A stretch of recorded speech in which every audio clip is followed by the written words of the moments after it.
The world is changing. Inspiration is everywhere. It has never been so easy to connect, share, and bring people together. We're learning from others and finding the best in ourselves. Challenging our beliefs. Sharing our vulnerability. Overcoming our fears. Transforming ourselves so we can transform the world. How far can we go? This is London Real. I am Brian Rose. My guest today is...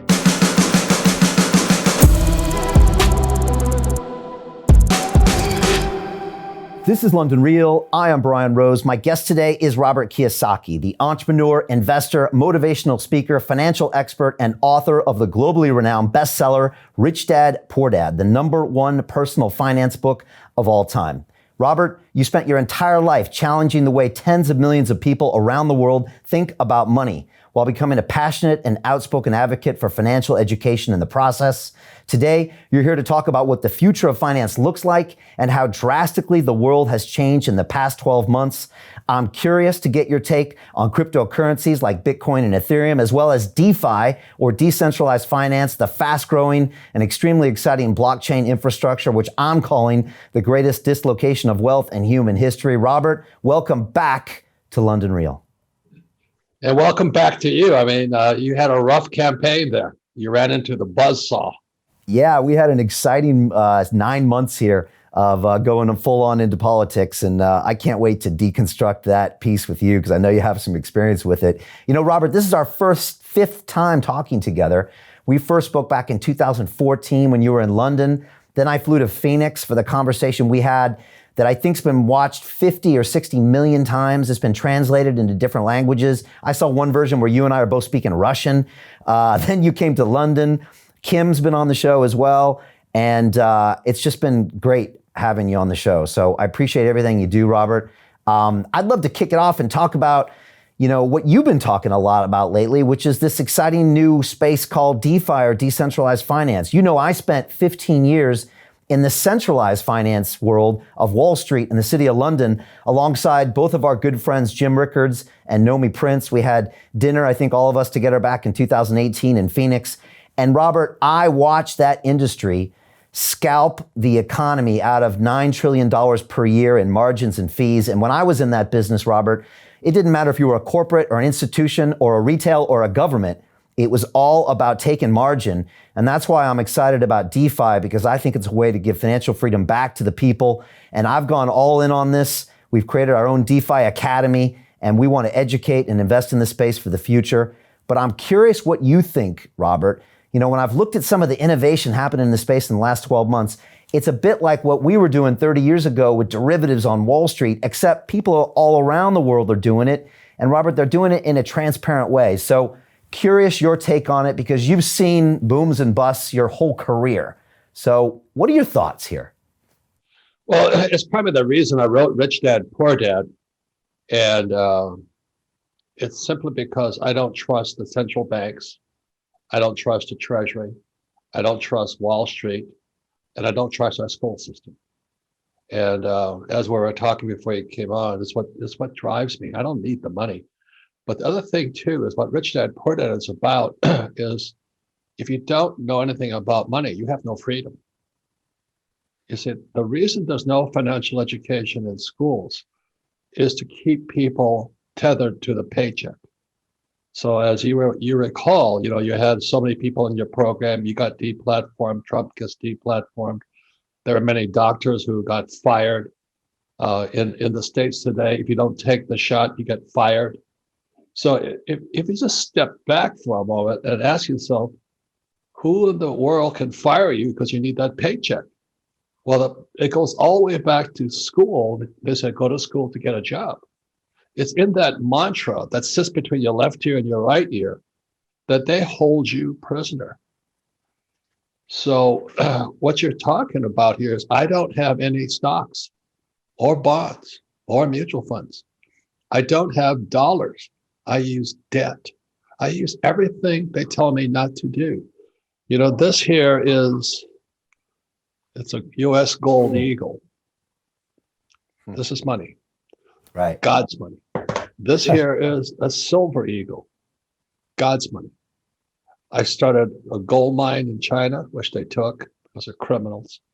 And then I started a silver mine in Argentina, which I still have. But the only stocks I have are stocks that I created. I am a capitalist. I am an entrepreneur. I don't mess with Wall Street. I don't mess with the banks. And I don't save money. You see, this you remember here is what people work for. Oh, excuse me, it's a Zimbabwe dollar. It's 10 million Zimbabwe dollars. And you know, there's people who will still work for this piece of crap rather than this here. They would rather, you know, every stupid school teacher I know will work for this. And that's what they teach you to work for, is this piece of trash, when you should be working for this, and today Bitcoin. Because exactly as you said, it's decentralized. And centralized, as you know, centralized planning is also called communism. So what happened when Janet Yellen migrated from the Fed to the Treasury, and they you know, Wall Street is just an arm of the federal bank. That's all it is. You know, every CEO is tethered by the Fed. They have forward guidance and all that BS. I mean, if you guys don't know what that means, it means you're being screwed. You're being screwed through your money. So that's why I wrote Rich Dad Poor Dad almost 25 years ago. You know, this man here is my good friend, Donald Trump. He got taken down in a fake election. And this is another book I wrote. Fake money, fake teachers, fake assets. The whole system is rigged against you. And it starts when you say to your child, go to school, get a job, work hard, save money, get out of debt, and invest for the long term in a well-diversified portfolio of stocks, bonds, mutual funds, and ETFs. That's a criminal operation. And that's why I wrote Rich Dad Poor Dad. Yeah, you're so right, Robert. I mean, you know, Rich Dad Poor Dad isn't as much about money. It's about psychology, and it's about exposing the brainwashing, right? It's about exposing the way we brainwash basically the entire public into, like you said, looking forward to that paycheck, which then keeps them behaving in a certain way. And it keeps them stuck in this mentality that allows them to be easily manipulated and to not see this entire rigged game. And, you know, I've worked on both sides of that game. And strangely enough, we're now seeing this, you know, internet-enabled, technology-enabled, decentralized system. And, you know, a lot of people would think 74-year-old Robert Kiyosaki would be running away from something like Bitcoin. But I think you see something that can't be manipulated the way that the dollar is and so many other things. And so in that sense, you seem to be at least open-minded or optimistic about it. Well, it's because I'm against the criminal operation called the teachers' unions. I'm against the Federal Reserve Bank. I'm against the Treasury, and I'm against Wall Street. Now, I'm not here to take them down. I'm not a criminal activist. I'm just somebody who got educated by my rich dad. That's why lesson number one in Rich Dad Poor Dad is rich don't work for money. Because this is what every school teacher is telling you to work for. How do you spell Zimbabwe? You know, this is the US dollar. Biden is going to print, I think, 7 trillion of these fake Zimbabwe. Oh, it could be US. It could be pound. It could be euro. It could be francs. It doesn't make any difference. They're printing this garbage. But they teach you nothing about money at school. And then when guys like you and I speak up, they come after us. But the way they get us is your paycheck is like an IV unit. You know, you're sitting there on this IV thing going in your arm. And they say, if you open your mouth, we'll cut the tubes. Yeah. And now furlough. That's what you were silly enough and courageous enough to take on. Yeah, you're right, Robert. It's that paycheck, or here in the UK, it's that furlough check or that subsidy check, whatever check it is, It is. It's that IV that keeps you in line and keeps you behaving. And it's been baked into our psyche, Robert, from the media, from our teachers, from our parents, that even if you can logically see how wrong and flawed your assumptions are, you've probably seen this in people, Robert, it's still hard to get yourself out of that mentality that dollars are good and the more dollars I get, the better I am. You really have to force yourself into trying to find these real assets that aren't in the control of the racket in some way and get into those things. And that's why you've been in silver and gold since the 60s and 70s. You've been in real estate since back in the day. And now, surprisingly to some people, but not surprising to me, you've been buying Bitcoin at 9,000 and looking to buy more at 27,000. You've been buying Ethereum as well. How did that all happen, Robert?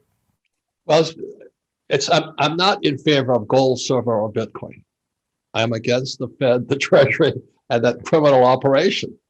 And so if you have a criminal operation going on, how do you not participate? Well, that's when you go to gold, silver, Bitcoin, and Ethereum. I want to get off that IV line that comes from the banks, from the teachers, from the government, and from Wall Street. I own no allegiance to them. They cannot cut me off. My money is kept outside of America. They can come after me if they want, but I'll run. I will not put up with it. I am a U.S. Marine. I fought in Vietnam twice. I fought for our freedom. And it makes me sick.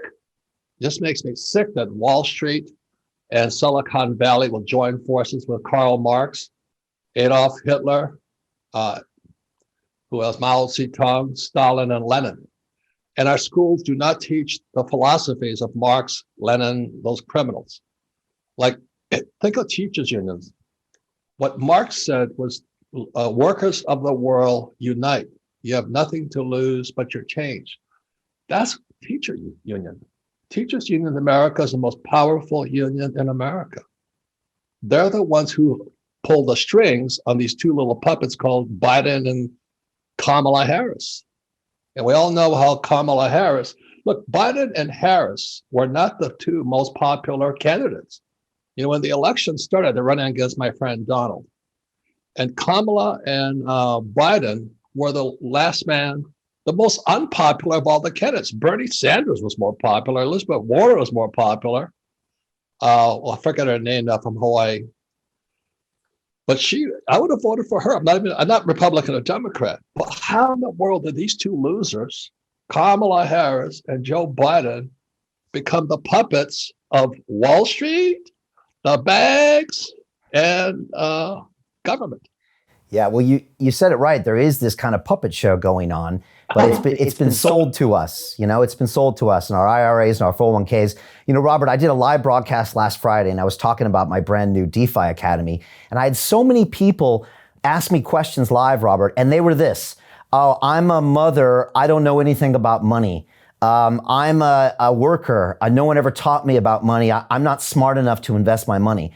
And I gave them answers probably straight out of the KIYOSAKI playbook. I said, hold on a second. You've been brainwashed to tell you that you don't even know about your own livelihood. This is what you work hard hours for, and yet you're being told you're too stupid to even know how to use that. Just like you're being told what to do with your own body and all these other things. And we can talk about politics for sure. But it is this brainwashing process, and we're going to see if this crypto and DeFi thing breaks through. Do you think it's going to make traction and break through? I mean, it's already on people's minds. You know, these coins are becoming, $1 trillion market caps. What do you think is going to happen in the next couple of years in this space with DeFi and Bitcoin? Well, Brian, the one reason you and I get along very well is you went inside the stomach of the beast. Crypto is like peeing in the ocean. It's nothing. I mean, so what? It's got $1 trillion cap. Big fucking deal. The point here is this. This is your biggest asset, that gap between your left ear and your right ear. I don't need money to make money. The only reason I have gold, silver, Bitcoin, and Ethereum is as stores of value. I just do not want any more Zimbabwe dollars our teachers want us to work for. Right. So I can make more money without money. It's called an infinite return. And that's all I work for. So I'm putting, you've seen guys like me before. We walk in, we put a structured deal together, take it public, we're out. You know the game, Brian. Yeah. Crypto is peeing in the ocean. That's all it is to me. Right. But it's better pee than salt water. Right. Yeah. And, look, I worked, like you said, in the belly of the beast. I worked on Wall Street for 15 years. I worked at Bankers Trust in New York City. I worked at First National Bank of Chicago. I worked in London for an interdealer broker. I've done everything under the sun. And, one thing I realized was the way we made money, Robert, was by being non-transparent, by not passing information. That's how we could make all of our spreads. Everything was hidden. And the one thing I find encouraging about the blockchain is that it's all public record by definition, which is probably the most frustrating thing for Wall Street and the financial institutions, because they're thinking, there go all of our margins, there goes the whole game. And so in a way, like you said, it's refreshing. It's better than the salt water. And it's nice to see this is getting some traction. And also some other players are allowed to build on this. So, yeah. Well, you asked the question. What you're talking about is these Bitcoin, which I have tremendous respect for them. I understand it. We have the enemy in common. It's called the Fed, Treasury, teachers unions, and government, and the banks. The big challenge is this, as you know, if it goes to Fed coin or Euro coin or Yuan coin, the banking system's finished. It'll disintermediate. All these big banks are toast because it's going to be pure Marxist, that the currency will be controlled through Fed coin. They will know everything you do, say, teach. They'll have everything on you. They do not need the banks. You see Brent, you know the mechanism, God almighty. Here I am. I just yesterday, last week, I borrowed $160 million. Where did that 160 million come from? Nowhere. Right. I just went to a guy like you. I sat down. I said, "Here's my project." I said, "This is how much money I need." I offloaded it to all my investors, and then the bank loaned me 160 million. So we had to come up with 42 million. So I got 42 million from my investors. The bank, voila, magically creates another 140 million. I don't know, but the numbers just boggle me. I get this fake asset. I mean, it's a real asset, and I pay no taxes. That's capitalism at its finest. Yeah. Now, that's the mechanism as of today. If it goes to Fed coin or Euro coin or Yuan coin, those banks are toast. They don't need them anymore. It's going to be straight injection of money. Helicopter money, as Ben Bernanke, somebody called it, and they're going to be able to trace everything you spend your money on and all this. So what does that mean? I'm looking into the future. That means in 2021, June, which is right now, I'm accumulating as much gold, silver, and Bitcoin, preparing for the day when it goes to Fed coin. What is Fed coin? Is Fed coin when they create their own crypto around the dollar? Is that what you mean? No, it just becomes government money, pure. Okay. And then Bankers Trust, Goldman Sachs, voila, gone. They don't need them. The transmission mechanism needs an entrepreneur like me, a capitalist, who can borrow money. Because if I don't borrow money, money doesn't come into existence. I mean, you know that. That was 71 when Nixon took the dollar off the gold standard. It became debt. So the transmission mechanism required the guys you work for, the big banks, to have guys like me come in who say, "I got this project.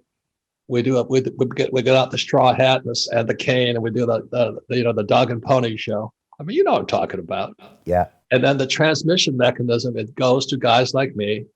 And that's how money gets into the economy. If it goes to Fed coin, which it will, you don't need the banks. And Fed coin then is digital, you're saying. And so that way all the banks. That's pure communism. Right. Pure central planning. That's what I mean. Pure central planning. They got Wall Street, they got the Treasury, and then they got the government. Yeah. It's interesting, Robert, when you say centralized finance reminds you of communism and Marxism, and most people would, especially Americans, would have a knee-jerk response and say, "What do you mean the Fed? That's like as American as apple pie. What are you talking about? We're capitalists. We're about the free market." And you're thinking, well, hold on a second. it's actually not true, because this is a centralized system that's trying to be controlled by a government. It's trying to brainwash the people. It's starting to sound a lot like those former communist regimes. That's the point you're trying to make here, right? We're going that way as opposed to the other way, towards more freedom and less government. Yeah. So, I mean, there's this great book. It's called The Creature from Jekyll Island, written by my friend G. Edward Griffin. As you can see, Brian, I flunked out of school. I'm not a good student, but I do study. So I read this book about 5 times to understand how the Fed operated. So the Fed was created in 1913. Guess what else was created in 1913? IRS, Internal Revenue Service. So if you get the big picture, that's why, you Bitcoin guys, you're peeing in the ocean of abundance. There's so much more money to be made, but as a capitalist, I don't need money. I just store my money in gold, silver, Bitcoin, Ethereum, just because where else am I going to put it? Right. So but Brian, all I use is debt. Right. Yeah. So your lesson. I borrow money money is borrowed into existence. It's recaptured through taxes. Right. So your lesson to the young crypto traders and the people investing in DeFi is, don't forget your greatest asset is between your ears. And that's your creativity to see a potential option in the future. Pull out your straw hat, do the dog and pony show, sell people on your vision. And again, if you need to use Ethereum, gold, and silver, it's just for storing the value that you're creating with your brain. That's what you're saying, Robert. Yeah. And the reason I like real estate is the transmission mechanism, which are the guys you worked for. Bankers Trust, Goldman Sachs, Bank of America, is they like real estate because it has some degree of tangible security to it. So that was a 2008 crash of MBSs, mortgage-backed securities, credit default swaps, and all that. It was just derivatives upon fake derivatives. So the transmission is broken. I mean, the guys you work for probably in 5 years will be gone. Bankers is gone. I don't say it's going to true, but it's a possibility of it if they go to FedCoin. Right. If they go to FedCoin, you're going to wish you had gold, silver, Bitcoin, and Ethereum in hiding somewhere, because that's what they're coming after next. I know Brian, you always get in trouble. I get in trouble. You had David Icahn, we're not conspiracy guys. We're bankers. Thinking long term about all the things that could happen and make sure that we're making responsible investments. I think that's what we're doing. Robert, let's talk about physical, tangible assets, because you said recently, quote, "The brain is designed to see the physical, the mind is designed to see the invisible." And so for people that are brain oriented, you were saying they're screwed right now because there are these assets like Bitcoin and Ethereum that aren't tangible, and yet they could be real stores of value. Tell me your thinking on this. Well, you're talking about blockchain. We went into the world of the invisible in 1989, when the Berlin Wall came down and the World Wide Web went up. 1989 was a big, big year. Then, as you know, long-term capital management and all those guys came down around 1999. Then Amazon appeared, and then 2008 was the credit default swaps and all this stuff. It's all invisible. Nobody can see it. You can't see Amazon. You can't see Apple. You can see the products, but you don't see how massive they are. Apple's not an American company, as you know, Chinese. So who controls Silicon Valley? China. How did Biden win? China, Silicon Valley. And we all know that, but we want to pretend our vote counts. And I live in Arizona right now. People say, well, why are you living in Arizona? Because the next country China's going to take down is Taiwan. You know it. I know it. Trump's my friend. I know his national security guys. China wants Taiwan. They've always said they wanted Taiwan. So that's why about 20 years ago, a company called Taiwan Semiconductor moved out of Taiwan and into Arizona.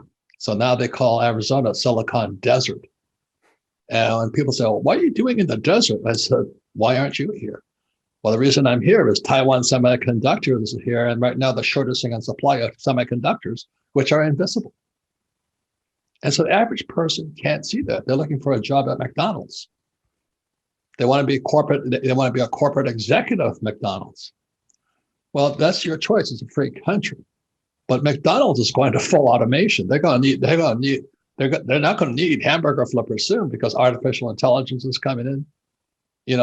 Artificial intelligence is going to take out about 35 million jobs, truck drivers, they're gone. And our schools are still saying to kids, go to school and get a job or become a doctor or a lawyer. And then you're tethered to the IV line from the government called a paycheck. Robert, in the last 20 years, are you seeing more people going into entrepreneurship? Are you seeing more kids, at least more open-minded to doing it? Do you see at least it trending that way? Because when I was a kid, Robert, there was no YouTube. I mean, all I could really find is your book in a library, if I could find it, but no one was actually encouraging me to be an entrepreneur. Yeah. Well, what's happening is, I don't know if I should have my little flip. I talk with my hands, but there was book number 2 was the cash flow quadrant. There was E, employee, go to school, get a job. S stood for small business, small entrepreneur. B stood for big business, 500 employees or more. And I stood for insider. I only invest as an insider. I don't have stocks, bonds, mutual funds, ETFs. The trouble with entrepreneurship is many E's are moving to S's. So they're small business owners. And who did COVID shut down? Small business. They didn't shut down Walmart. They didn't shut down this. They knocked out the small guy. They couldn't knock me out. The other thing about being a small entrepreneur is you pay the highest taxes. Remember this book here says, the creature from Jekyll Island formed the year the Fed was created, 1913, so is Internal Revenue Service. So they make money and they collect it back through taxes. So when you go to school and you become a small entrepreneur, let's say you open up a little taco shop or something, you're going to pay the highest taxes possible. You're going to have the highest government regulation on your butt. You don't have a prayer. So the object is, how do you go from E and S to B and the I? And that's where Rich Dad came in. We teach people to go from B to I. It's harder. It's almost impossible. 1 in probably 1 million people can make it, but I made it. B stands for brand. Rich Dad is a brand. McDonald's is a brand. Coca-Cola is a brand. I's like Buffett only invest in brands. The average small-time hodler, whatever they are, they're small. They're going to get stepped on. So what we teach at Rich Dad, that's why we have our cash flow games and all this stuff, to start thinking about how do you become an entrepreneur that develops a brand, that invests from the inside. I don't want to build a Bitcoin. I just want to store my money there. So all I'm doing is I put a water deal together the other day. I had to shut it down because there was a bunch of crooks in it. But I'm always putting deals together. I'm an I investor. I make my own products, all my own deals. So a Green New Deal is coming up, and I've made a couple $1 million putting together a Green New Deal project. So that's what capitalists do. But you have to be bigger than the small guy. In our schools, so I catch hell from Bitcoin guys. I mean, I love you guys, but you're thinking too small. You're peeing in the ocean of massive money. Brian, how big is the bond market? Yeah, you're right. How big is it? Is it bigger than Bitcoin? Yeah, just a little bit. Yeah, you're right. The one thing that it does make me feel positive, Robert, about Bitcoin and decentralized finance is that it does make people, I guess, understand their money a little bit more and their risks. And now DeFi, you can buy insurance contracts on there and you can swap out money. And I feel like if you're actually playing it with your own hands, you have a closer relationship with it, as opposed to assuming you have to trust the Wall Street guys and throw it in your IRA and never know what's actually happening. So in some ways, I feel like the kids are at least in the workshop, but I understand. Agree. Brian, I agree 100%. I agree 100%. I'm a lot older than you are, but my world was monopoly. So I learned how to put small real estate deals together. And then when I realized, and then I flew for the U.S. Marine Corps, and I was in Vietnam when Nixon took the dollar off the gold standard. And then I became a gold bug. So I put together gold mines and silver mines, took them public. And that's when I realized I don't ever want to deal with Wall Street again. So we start small. 1964, when I was 16 years old, I saw this little US dime. It had a copper tinge around it. I remember.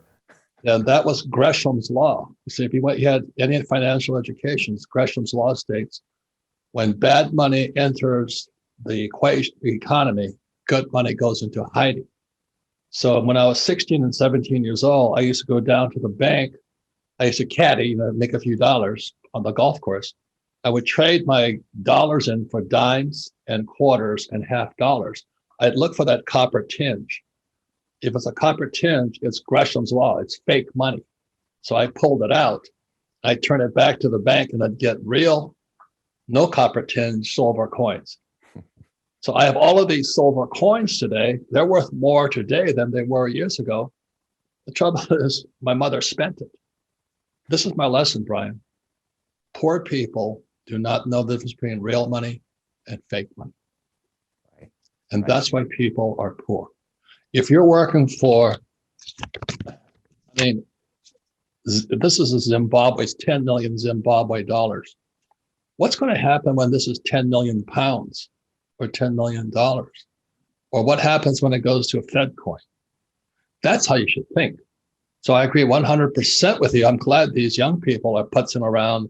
There's a big crypto conference on in Miami just recently and all this. But you have to understand what you're dealing with. Brian, you came from inside the belly. And Fed coin will take them out. That's what you got to watch out for. The same as artificial intelligence will take away truck drivers. Fed coin may, I hope not, but it'll take out the banks, because the transmission mechanism was it took an entrepreneur like me to borrow millions of dollars through the bond market or the pension funds and all this stuff. It required an entrepreneur to borrow money for money to get into the system to give it to the poor people. But if these young guys mess with the Fed too much and it goes to Fed coin, it's going to be a whole nother game again. Because you know this. Every time a new technology enters a system, there's a crash. Throughout history. So that's why I mentioned LTCM, long-term capital management, is when the internet came into a market, it crashed. There was that Y2K crap and all this other stuff. And then there was a subprime with the derivatives market in 2008. And this next one is going to be if and when we go to Fed coin. Interesting. I think I see what you mean now, because then it would cut out kind of the entrepreneurialism, the capitalism aspect. No, it would take out the banks. It's going to take out the banks, Brian. Right, which provide that, don't they? Or they empower people like you. Right now, the mechanism is the Treasury gives money to the banks. The banks give money to me. Yeah. I pay my employees. When it goes to Fed coin, they don't need the banks. Just like you don't need truck drivers. A banker of your caliber is going to be a truck driver, unemployed. Wow. It's such an important lesson for people to learn if they're listening or watching right now, is that you have to get out of that brainwash mentality of the paycheck. Yes. Yeah. And of assuming that your job is going to be there and your country is going to provide, et cetera, et cetera. You have to get out of that and force yourself into this value creation mindset, the same way your rich dad did by forcing you through those painful lessons when you were a kid. I reread your book a couple of years ago, Robert, when I was on the plane coming out to Phoenix to see you. And I wish your rich dad was around to take my sons through this. My son just turned 5 years old. My other son's about to turn 4. They need to be put through the paces there and really feel the pain of what it's like to actually make money work for you or you work for money. But it's a hard thing to get out of once you've been brainwashed, right? Well, think about this, Brian, because you saw it. A guy like me makes up some bullshit project and finances it. That's the funny part. We make it up. Yeah, you make it up with your creative ideas, right, Robert? And then you spread the risk around and, Where's the risk? Not my money. Right. My investors put up the seed capital. That's what do you call it? I don't know what they call it now, crowdfunding and all that stuff. That's all it is. It's sucker money coming into the market. Right, and that's entrepreneurship, is what you're saying. Yeah, and this whole I'm a capitalist. I take money, I use other people's money and other people's talents. That's what capitalist does. Yeah, and that's what creates. It drives the school teachers nuts. Yeah, but so you're a criminal. You're a crook. What are you doing? So I'm doing what you can't do. Yeah, but it's what created America. It's what created so much value in the world. It's what created innovation. Everything. Always been that way. Yeah. Just to quickly finish on that Gresham's Law, as soon as you see the bad money come in, whether that's Weimar Republic in Germany or Zimbabwe or them sticking copper centers in your silver dimes, whenever you see them starting to alter a system, that's when you're saying the good money runs. And so you should be aware of when that's happening so you can get out. Is that what you're saying with Gresham's Law? Yeah, it's more than that. But Gresham's Law, there's all Moore's Law and all those things, acceleration. It's a study. But the biggest crashes come when there's new technology enters. So 2008 was the derivatives market, which you probably worked on. Mortgage-backed CDSs and all those things. Yep. This Fed coin, if that comes, it'll be in response to Bitcoin. That'll wipe out the bankers of the world. It's like they'll wipe out the truck drivers. And the reason it's good that the young people are practicing now is they at least have some experience. They can move on. That's like I started putzing around with real estate when I was 20. And today I own hundreds of millions of dollars of real estate. Right. But you've got to start. And so all the young people now who are starting, so what if you fail? Stand up, do it again. That's how you learn. So our schools teach us, you're stupid if you make mistakes. But in the real world, the person who makes the most mistakes wins. That was Thomas Edison. He failed 1,014 times before he created the electric light bulb. Now, what happened if he had failed once? Says, I'm a failure. I got to quit. I'm going to get my pension check, my entitlement check. Well, that's what we're teaching kids to do today because our school teachers are run by unions. Yeah, they're labor unions. They're criminals. So you Marx said, workers of the world unite. All you have to lose is your chains. It was Lenin who said, if you want to destroy capitalism, debauch the currency. That's what Nixon did in 71. And what Marx said was, if you want to destroy capitalism, introduce taxation. And that's what happened here. Wow. Printed money and introduce taxation. Wow. It's a deep perspective there, Robert. So you're happy to see these kids in the crypto markets because they're getting their hands dirty, they're getting experience. They also never traded anything in their lives, which I think contributes to the volatility.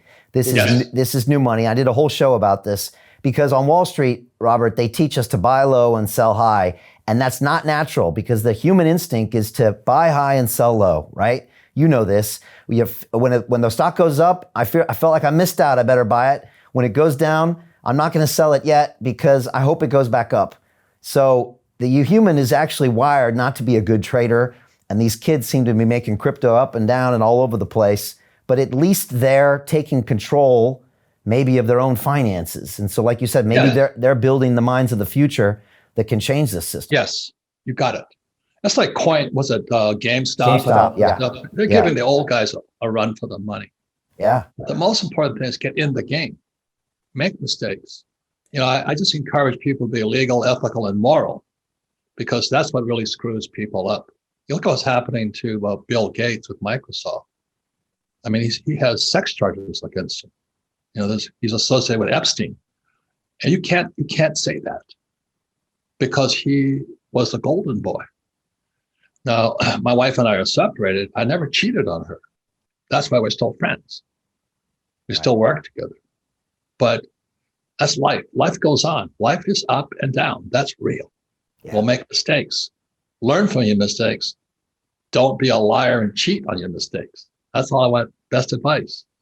Yeah, the biggest lesson I've ever learned, and it took me late in my life, Robert, is to try to make more mistakes and take more risk. You know, I studied as an engineer at MIT, and they taught us not to take risks, because when you take risks as an engineer, planes fall out of the sky and bridges fall down. But you've never seen a successful person out there that didn't fail that 1,000 times. It's just, we never see that, or we don't focus on that. But every success story out there is littered with a road to failure. And yet, like you said, we teach our kids in school, don't get that wrong, be careful, stick in line, don't go outside the box. And then we're surprised when we create a generation of zombies. You're getting me all fired up here, Robert. Yeah. So in ending here, I want to just say this. I give you so much credit for running for office, because in my family, my father ran for lieutenant governor against the governor, his boss. And that's when I saw his IV line get cut. It killed him. He couldn't get a job again and all this stuff. Wow. So I was on my way to Vietnam. I was in flight school in Florida on the way to Vietnam. And I saw that was kind of my confirmation. I'd never go into politics, and I'm going to beat the effing government. I have to get smarter than that. And just like you found out, my father ran against the teachers union and the police. Wow. The most corrupt people going. Well, yeah, Robert, first of all, thank you. I appreciate that. I mean, just to give people some perspective, 12 months ago, I was sitting around London. I wasn't very happy with the government's response to, a lot of the craziness going on. I know you weren't either. And I looked at the mayor of London and I said, I don't see any leadership. I don't see any vision. I don't see any entrepreneurship. I don't see any accountability. I don't see any innovation in this man. And surely I can do better. And trust me, Robert, everybody warned me, if you get in there, it's going to be nasty. They're going to rip you apart. They're going to come after you, everything possible. But I just thought, Robert, I got 2 young boys. They're going to ask me 20 years from now, what did I do in the great crisis of 2021? Did I make another YouTube video, or did I actually step up and do something? So, Robert, we went all in with my team. We had a digital battle bus. We drove 5,700 miles around London. We had the biggest outdoor digital campaign in British political history. Police came after you? Police came after us. They tried to ban us from campaigning. The police stopped me in January. 10 police officers surrounded me and 5 police vans. Robert, I was talking to my phone in the middle of the street alone. They said, you're breaking COVID restrictions. I said, clearly I'm not. I'm alone. And so, again, we spent all of last year fighting for free speech, going up against YouTube. I spent 10 years trying to democratize information via the internet to educate the world, 500 million views thanks to you. And this was just a fight for freedom, really. And look, I'm so proud of our campaign. We created a 50-page manifesto with the best policies in the business that everybody started stealing at the end. But at the end, Robert, I did learn that the brainwashing is real. The Labor Party here, it tells the working man he's looking out for him, and yet they create taxes that punish them more. They shut down businesses. They have, don't get me started, Robert. It was crazy. But one positive, Robert, is that we went digital straight to the people. We served up 1.5 billion digital ads to the citizens of London. That's 10 million people. And so we tried to cut out the gatekeepers, the mainstream media, the political parties, and go straight to the people. And Robert, when I spent 5 minutes with someone on the street, could have been a teenager, an old lady, could have been someone from Iraq, Afghanistan, Nigeria, or England. 5 minutes after talking to me, they said, okay, I'll vote for you. But I couldn't sit down with 10 million people. And so I think that's why we didn't make it. But we're still fighting, Robert. And like you said, we still have the same mission, which is to try to educate people that they have the power to transform themselves and not buy into this narrative. But it was an intense process, to say the least, Robert. And you're doing a great job by inspiring the younger generation to keep going. I don't care if it's Bitcoin, Dogecoin, gold, silver, entrepreneurship. But if you do what school teaches you to do, you'll end up like my poor dad, a PhD, poor, helpless, and desperate, so afraid somebody's going to cut that line. And when they cut it, he died.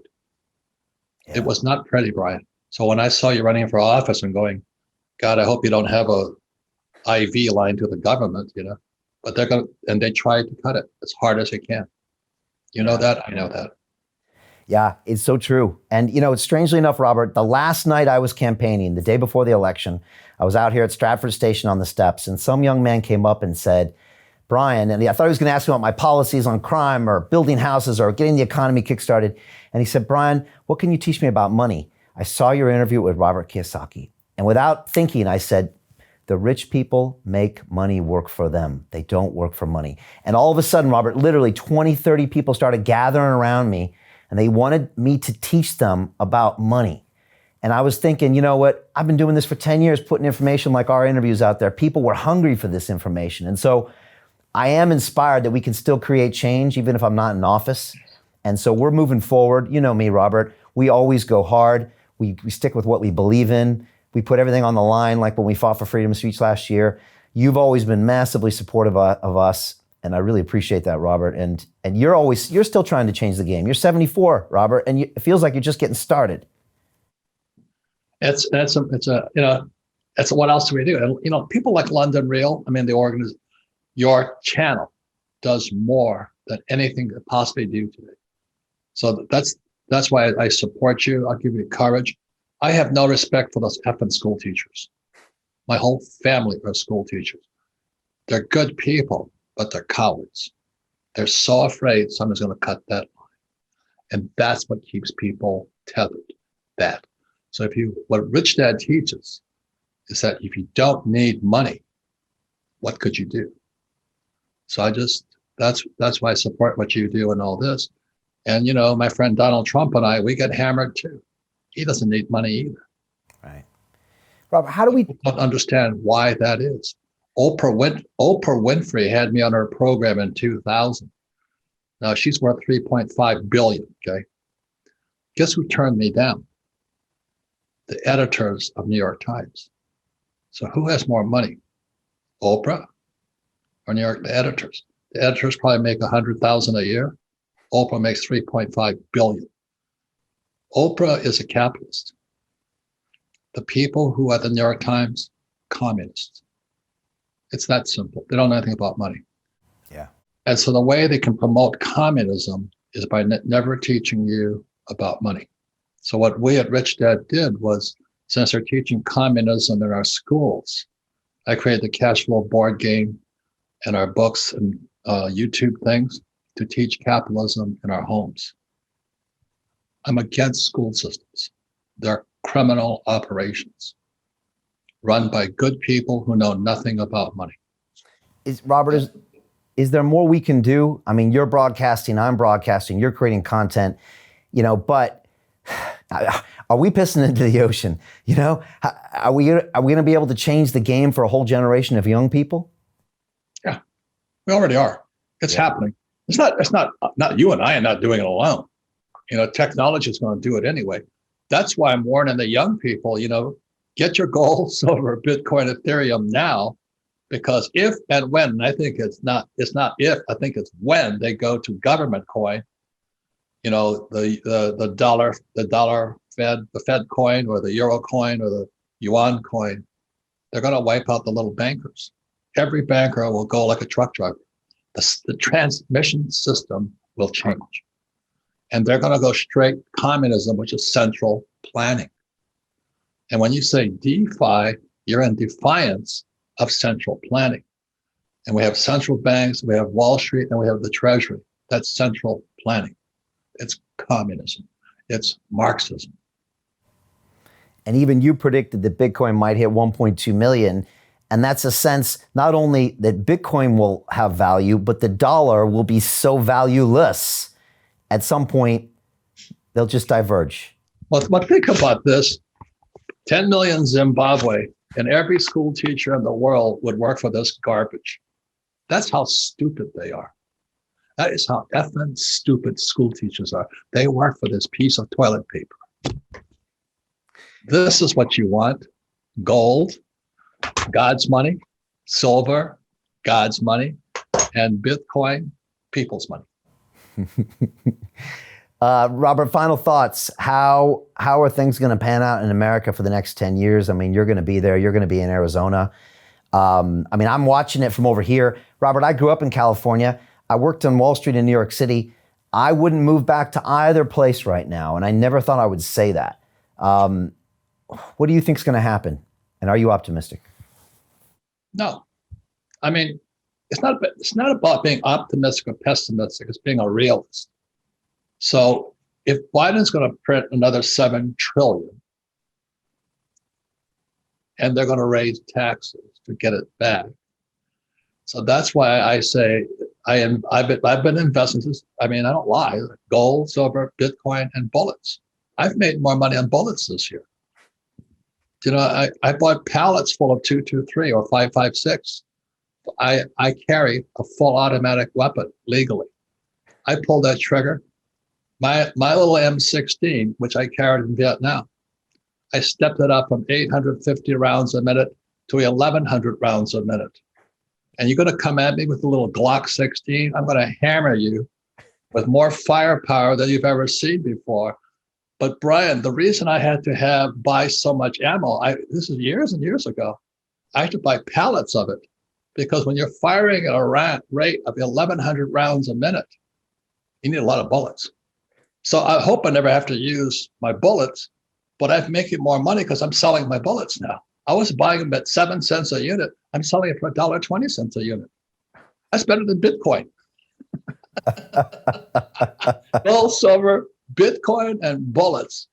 That's the American dream. Oh my gosh. All right. In 2024, you're not going to be running for any offices or anything, or doing the car with Trump or anything like that. No. The only thing I have now is a jet, because I never want to fly commercial again. That's Alaska, the choke point. So my jet sits half an hour away. I can go international because my money isn't in America. It's gone. I don't. You know, you're a global citizen. I'm a global citizen. There's many beautiful places in the world. You know, it's a great world, but you have to open your minds. I am a capitalist. I'm not a communist. Amen to that. Amen to that. Robert, you know what? It's great having men like you on this show who've been around the block, who can give it straight to these youngsters. And I'm telling you, Robert, there's a reason that our episodes have been watched over 100 million times, because the youngsters and people all around the world, they know when someone's giving it to them straight.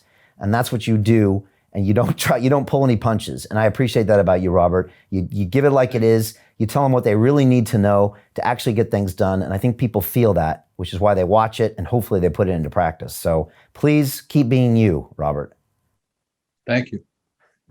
I don't tell people what to do. I just tell people what I'm doing. Like, I'm not saying you should move, $10 million to Switzerland, but I did. I'm not saying buy your own jet, but I did.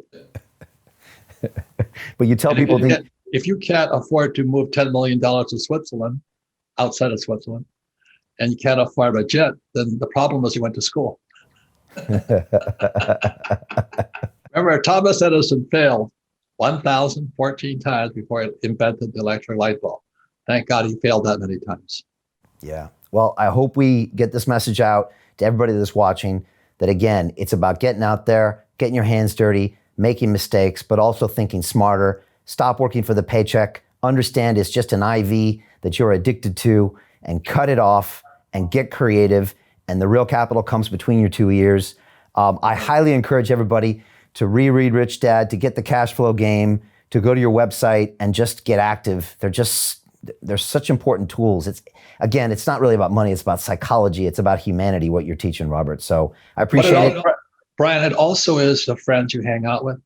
Yeah. Please do it legally, ethically, morally. My wife and I are separated. I never cheated on her. And God knows in my business, there's plenty of women.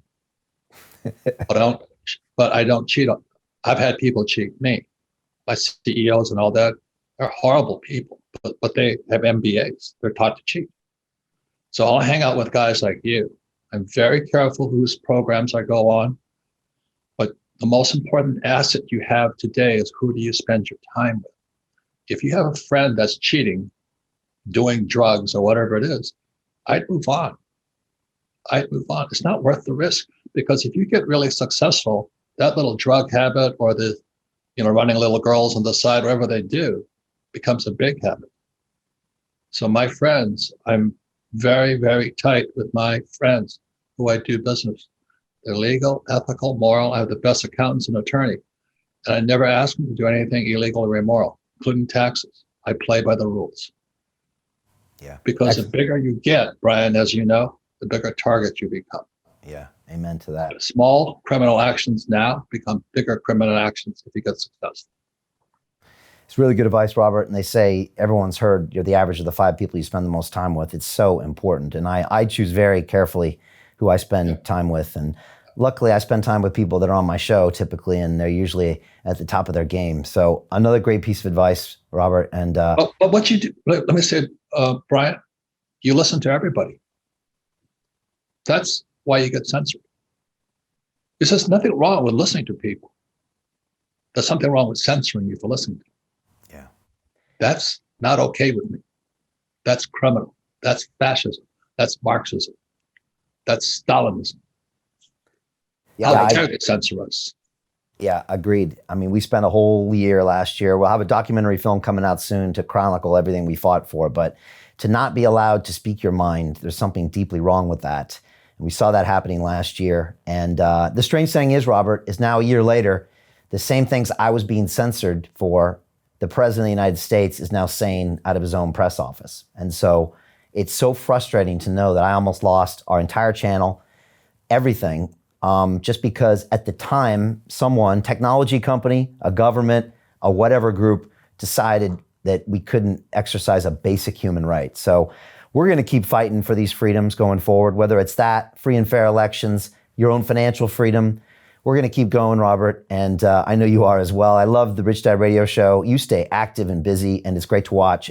And you're still knocking hits back. So thank you, Robert. You got to get to London. I'd like to see you in person sometime soon. Oh, thank you. All right, thank you very much. There he is, Robert Kiyosaki. Check him out, Rich Dad Radio, the website, the book, and everything. Robert, next time, let's do this in person. Take care. Thank you. All right, bye-bye.